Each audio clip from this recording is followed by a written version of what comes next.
আমরা বিশ্বাস করি, আমরা মনে করি যে ঢাকা বিশ্ববিদ্যালয়ে আবারও ফ্যাসিবাদ মাথাচাড়া দিয়ে উঠতে চাচ্ছে। সেটা এই গণজাগরণ মঞ্চের তথাকথিত আজকে যারা এই ছবি সরাতে বাধ্য করেছে তাদের মধ্য দিয়ে অবিলম্বে তাদেরকে বিচারের আওতায় আনা উচিত।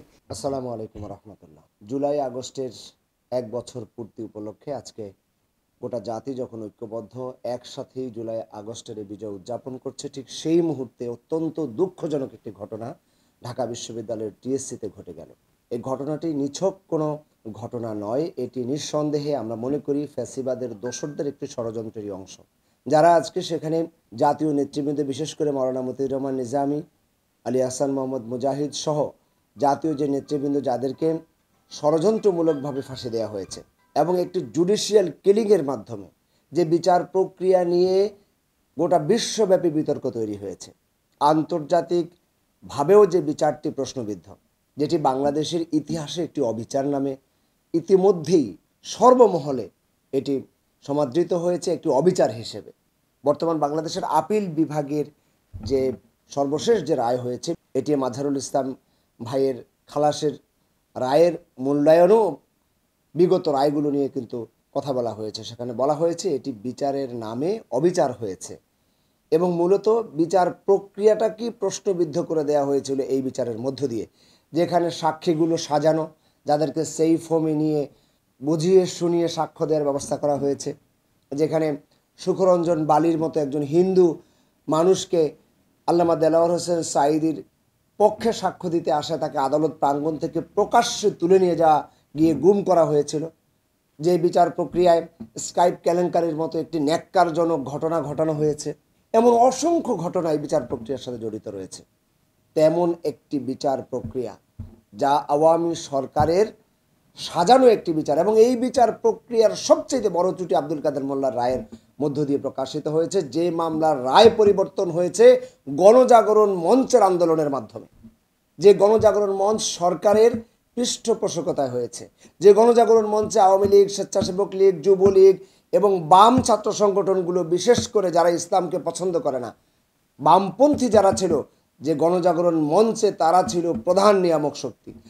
সেই বাম সংগঠনগুলোর কারণেই পরবর্তীতে আব্দুল কাদের মোল্লার মতো একজন নিরীহ মানুষকে, জাতীয় নেতৃবৃন্দকে, যার 1971-এর যুদ্ধাপরাধের সাথে যার কোনো সম্পর্ক ছিল না, তার রায় পরিবর্তন করার মতো একটি ঘটনা ঘটেছে।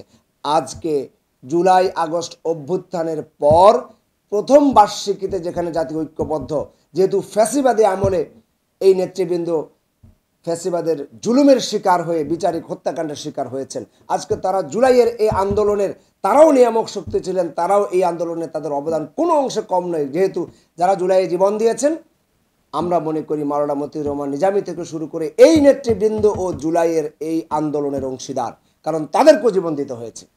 তাদের এই জীবন দেওয়ার মধ্য দিয়ে সাধারণ মানুষ যারা তাদেরকে জানতো, ভোট দিয়ে যারা তাদেরকে নির্বাচিত করেছে, তার এলাকার মানুষগুলো, মাওলানা মতিউর রহমান নিজামী পাবনা থেকে নির্বাচিত হয়েছেন, তার এলাকার মানুষ তাকে ভালো মানুষ জেনেই ভোট দিয়ে সংসদে পাঠিয়েছে। আজকে সেই মানুষগুলোকে, আলী আহসান মোহাম্মদ মুজাহিদের মতো মানুষগুলোকে, যারা বাংলাদেশের মন্ত্রীতে থেকে মন্ত্রিত্ব পালন করেছেন দুর্নীতিমুক্তভাবে, আজকে প্রত্যেক জায়গা থেকে তাদের বিচার প্রক্রিয়া নিয়ে নিজ নিজ এলাকা থেকেই যারা সাক্ষী দিয়েছিল তারা আবার পুনরায় সাক্ষী দিয়েছেন যে আমাদেরকে জোর করে সাক্ষ্যর ব্যবস্থা করা হয়েছে। তাহলে তারা এই জুলাই আগস্টের এই যে আন্দোলন হয়েছে, এই আন্দোলনের মূল স্পিরিটের মধ্যে তারাও ছিলেন, কারণ তাদের উপর অবিচার করার কারণে বাংলাদেশের মানুষ ক্ষুব্ধ হয়েছে, বাংলাদেশের মানুষ জামাতের প্রতি সিম্প্যাথাইজড হয়েছে। তাদের উপরে অবিচার করার কারণে সারা বাংলাদেশের মুক্তিকামী মানুষ এটিকে ভালোভাবে নেয়নি।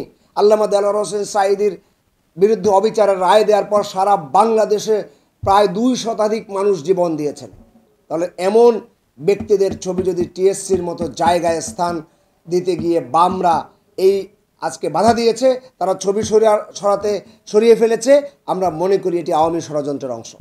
আজকে যারা এই কাজটি করেছে এরা নিঃসন্দেহে আওয়ামী ষড়যন্ত্রের ফাঁদে পা দিয়ে এই কাজটি করেছে। তারা আওয়ামী লীগের প্রেরণক হিসেবে আজকে এই কাজটি করেছে। এরাই গণজাগরণ মঞ্চে ছিল, একথা নিঃসন্দেহে বলা যায়। আমরা একটু আগে ভিডিওতে দেখেছি যারা ওখানে ছিল, এরা মূলত গণজাগরণ মঞ্চের সাথে এদের কোনো তফাৎ নেই, এরাই ওখানে শক্তি জুগিয়েছে। আমরা মনে করি এরা ফ্যাসিবাদের দোসর। সুতরাং এই ফ্যাসিবাদের দোসরদেরকে যারা ইন্ধন দেবে, যারা আবার আজকে আমরা একটু আগে দেখলাম বাংলাদেশে বিএনপির একটি ছাত্র সংগঠন জাতীয়তাবাদী ছাত্রদল একটি প্রেস নোট দিয়েছে, এই ঘটনার ব্যাপারে প্রেস নোট দিয়েছে। সেখানে সালাউদ্দিন কাদের চৌধুরীর ব্যাপারে তারা পক্ষপাতিত্ব করেছে, অন্যদিকে আমাদের নেতৃবৃন্দকে তারা রাজাকার হিসেবে সাব্যস্ত করেছে। এই রকম দ্বিচারিতা বাংলাদেশের, নতুন বাংলাদেশের রাজনীতিতে হতে পারে না। আমরা মনে করি এই রকম স্ট্যান্ডবাজের রাজনীতি যদি পরিবর্তন করা না হয়, তাহলে আগামী দিনে এই ফ্যাসিবাদের বিরুদ্ধে আবার মানুষ রাস্তায় নামবে। আমরা বিশ্বাস করি, আমরা মনে করি যে ঢাকা বিশ্ববিদ্যালয়ে আবারও ফ্যাসিবাদ মাথাচাড়া দিয়ে উঠতে চাচ্ছে। সেটা এই গণজাগরণ মঞ্চের তথাকথিত আজকে যারা এই ছবি সরাতে বাধ্য করেছে তাদের মধ্য দিয়ে অবিলম্বে তাদেরকে বিচারের আওতায় আনা উচিত। এবং যারা এই একটি প্রতিষ্ঠিত যে জুডিশিয়াল কিলিংয়ের পক্ষাবলম্বন করে, এরাও ফ্যাসিবাদের দোসর।